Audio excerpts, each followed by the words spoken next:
ಮಹಾರಾಷ್ಟ್ರದಲ್ಲಿ ಮಳೆ ಅಬ್ಬರಿಸಿದೆ. ಪರಿಣಾಮ ಕರುನಾಡಲ್ಲಿ ನದಿಗಳು ರೌದ್ರ ರೂಪ ತಾಳಿದೆ. ಕೊಚ್ಚಿ ಹರಿದ ನದಿ ನೀರು ರೈತರ ಬದುಕನ್ನೇ ಮುಳುಗಿಸಿಬಿಟ್ಟಿದೆ. ಚಿಕ್ಕೋಡಿಯಲ್ಲಿ ಅನ್ನದಾತನ ಜೀವನವೇ ನೀರು ಪಾಲಾಗಿದೆ. ಈ ಕುರಿತ ಒಂದು ವರದಿ ಇಲ್ಲಿದೆ.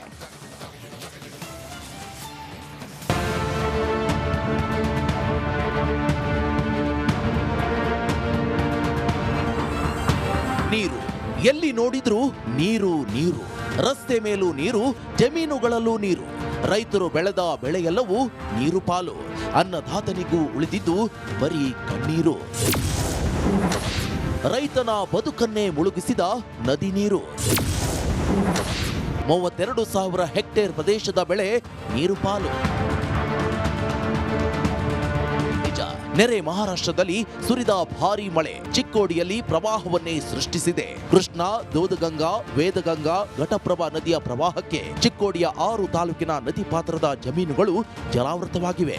ಬರೋಬ್ಬರಿ 32,000 ಹೆಕ್ಟೇರ್ ಭೂಪ್ರದೇಶದ ಬೆಳೆ ನದಿ ನೀರಲ್ಲಿ ಕೊಚ್ಚಿ ಹೋಗಿವೆ. ಮುಂಗಾರು ಹಂಗಾಮಿನಲ್ಲಿ ರೈತರ ಕಬ್ಬು, ಸೋಯಾಬೀನ್, ಶೇಂಗಾ, ಉದ್ದು, ಹೆಸರು ಮತ್ತು ಗೋವಿನ ಜೋಳ ನಾಟಿ ಮಾಡಿದ್ರು.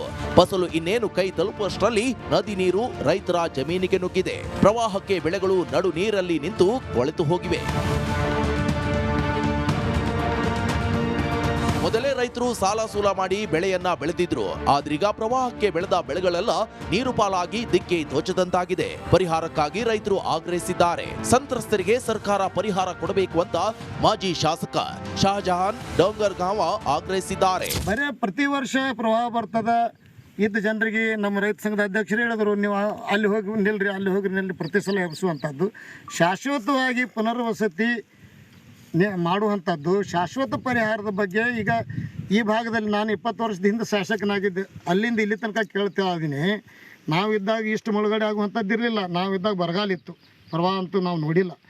ಈಗ ಅದರ ನಂತರ ಏನಿದು ಆಗ್ತಾ ಇದೆ, ನೀವು ರಿಹ್ಯಾಬಿಲಿಟೇಷನ್, ರೀಕನ್ಸ್ಟ್ರಕ್ಷನ್ ಇದು ಪೂರ್ಣ ಯಾಕೆ ಆಗ್ತಾ ಇಲ್ಲ ಇಲ್ಲಿವರೆಗೆ? 2019 ನಂತರ ಮತ್ತೆ ಗಡಿ ಭಾಗದಲ್ಲಿ ಕೃಷ್ಣಾ ನದಿ ಸೇರಿದಂತೆ ಸಪ್ತ ನದಿಗಳು ಉಕ್ಕಿ ಹರಿದಿವೆ. ರೈತರ ಬದುಕು ಹರಿದ ಗೋಣಿ ಚೀಲದಂತಾಗಿದೆ. ಇನ್ನಾದರೂ ಸರ್ಕಾರ ರೈತನ ಸಂಕಷ್ಟಕ್ಕೆ ನೆರವಾಗಿ ಅನ್ನದ ಋಣ ತೀರಿಸಬೇಕಿದೆ.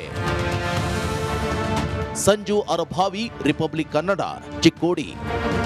ಅಂತ ಅಂದ್ರೆ ಹೆಚ್ಚು ಕಡಿಮೆ 10 ರಿಂದ 12 ದಿನ ಬೇಕಾಗುತ್ತೆ ಅಂತ ಅಧಿಕಾರಿಗಳು ಹೇಳ್ತಾ ಇರೋದು.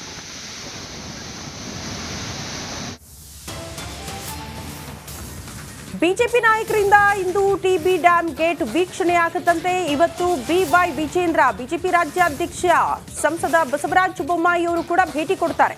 ಡ್ಯಾಂನ 19ನೇ ಕ್ರಸ್ಟ್ ಗೇಟ್ ವೀಕ್ಷಣೆ ಮಾಡಲಿದ್ದಾರೆ ಬಿಜೆಪಿ ನಾಯಕರು ಅನ್ನೋದರ ಡೀಟೇಲ್ ಸಿಗ್ತಾ ಇದೆ.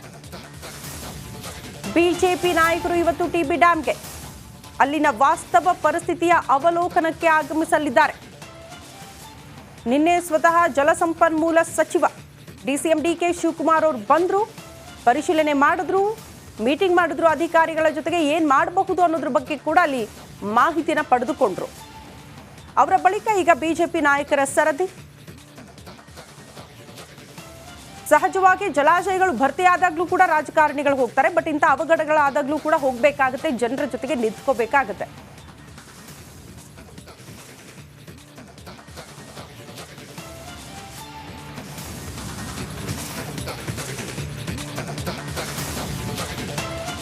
ಅದು 3 ರಾಜ್ಯದ 8 ಜಿಲ್ಲೆಗಳ ಜೀವನಾಡಿ.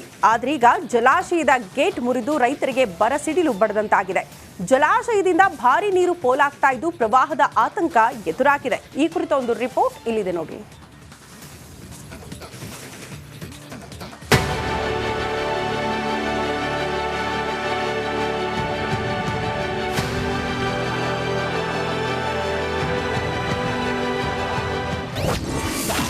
ಟಿಬಿ ಡ್ಯಾಂ ಕ್ರಸ್ಟ್ ಗೇಟ್ ಮುರಿದು ಆತಂಕ.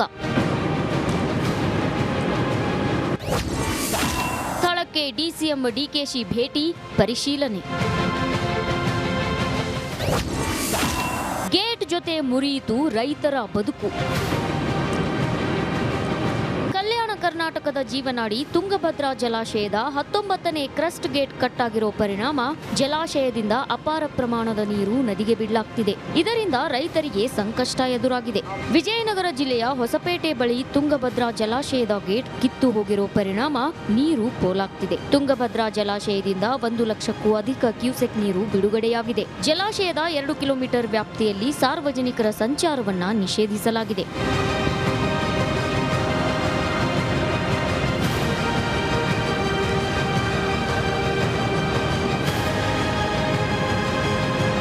ಟಿಬಿ ಡ್ಯಾಂಗೆ ಡಿಸಿಎಂ ಡಿಕೆ ಶಿವಕುಮಾರ್ ಭೇಟಿ ನೀಡಿ ಪರಿಶೀಲಿಸಿದ್ರು. ಜಲಾಶಯ ಸಂಪೂರ್ಣವಾಗಿ ಸುರಕ್ಷಿತವಾಗಿದೆ, ಯಾರೂ ಆತಂಕ ಪಡೋ ಅಗತ್ಯವಿಲ್ಲ, 4-5 ದಿನಗಳಲ್ಲಿ ಸರಿಪಡಿಸಲು ಪ್ರಯತ್ನಿಸುತ್ತೇವೆ ಅಂತ ಹೇಳಿದ್ರು.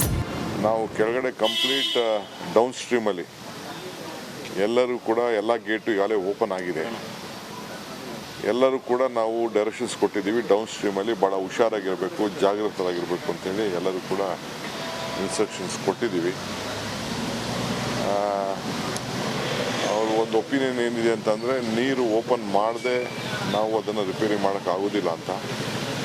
ಬಟ್ ಎಕ್ಸ್ಪರ್ಟ್ಸ್ ಕಮಿಟಿ ಏನು ಹೇಳ್ತಾರೆ ಅಂದ್ಬಿಟ್ಟು ಅಲ್ಟಿಮೇಟ್ಲಿ ಫೈನಲ್ ನಾವು ನೋಡಬೇಕಾಗಿದೆ. Dam important.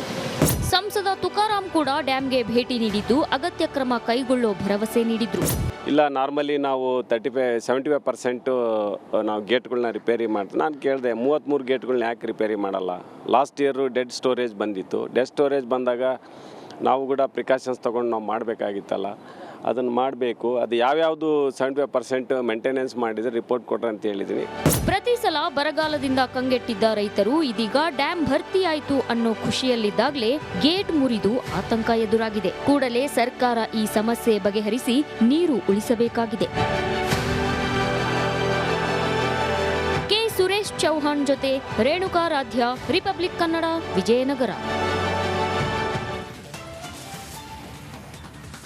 TB dam gate cut ಆಗಿ ನೀರು ಪೋಲಾಗ್ತಾ ಇದೆ. ಈ ಹಿಂದೆ ಕೂಡ ಇದೇ ರೀತಿಯಾಗಿತ್ತು. ಪದೇ ಪದೇ ಹೀಗಾಗುವುದಕ್ಕೆ ಕಾರಣ ಏನು ಅನ್ನೋದ್ರ ಬಗ್ಗೆ ನೀರಾವರಿ ತಜ್ಞ ಕ್ಯಾಪ್ಟನ್ ರಾಜಾರಾಮ್ ರಿಪಬ್ಲಿಕ್ ಕನ್ನಡ ಜೊತೆ ಮಾತನಾಡಿದ್ದಾರೆ, ಮಾಹಿತಿ ಹಂಚಿಕೊಂಡಿದ್ದಾರೆ.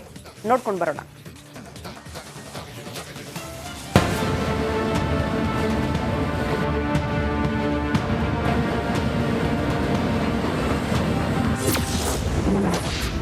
TB dam crust gate cut ಆಗಲು ಕಾರಣವೇನು? ರಿಪಬ್ಲಿಕ್ನಲ್ಲಿ ಕ್ಯಾಪ್ಟನ್ ರಾಜಾರಾಮ್ ಎಕ್ಸ್ಕ್ಲೂಸಿವ್.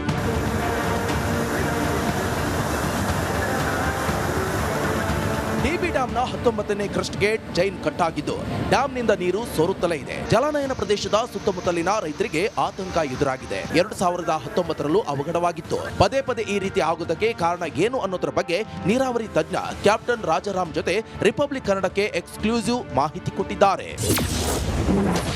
ಇದು 75 ವರ್ಷ ಹಳೆಯದಾದ ಡ್ಯಾಮ್. ನೋಡಿ, ಇಲ್ಲಿ ನಾವು ಮೊದಲು ಗಮನಿಸಬೇಕಾದ್ದು, ಈ ಡ್ಯಾಮು ಸುಮಾರು 70 ವರ್ಷ ಆಯಸ್ಸು ಆಗೋಗಿದೆ.